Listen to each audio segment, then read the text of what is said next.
কি করো? ব্লাউজ হেম করছি। কেন, তোমার কারিগররা কোথায় গেছে? আরে ওদের কাছে ব্লাউজ আছে। কালকে কালী পুজো না, আজকেই সব ব্লাউজ দিতে হবে ওদের কাছে। দিলে ওরা আজকে দিলে কাল সকালে দেবে, আর ব্লাউজ তোমাকে আজকেই সব দিতে হবে। তাই নাকি? ওই জন্য নিজেই এটা করতে বসলাম। এই তো ও নিতে আসবে, ফোন করব।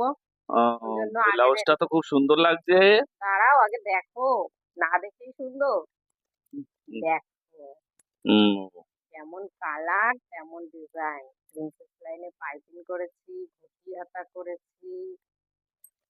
দেখো, আর এটা হলো এর পেছন সাইড। দেখো, সঙ্গে আবার একটা সুন্দর লটকন। শুধু হেমটা হয়েছে, হুকটা লাগাবো এখনো। এই দেখো, সুন্দর লটকনটা সাথে। হুকটা এবার লাগালেই কমপ্লিট হয়ে যায়। হ্যাঁ হ্যাঁ, ব্লাউজ কমপ্লিট। শুধু হুক আর ঘাটটা করবো। এখন বাজে কটা? 3:20 হয়ে গেল। ওই ওরা 5টার দিকে আসবে, তার মধ্যে হয়ে যাবে। দেখেছো?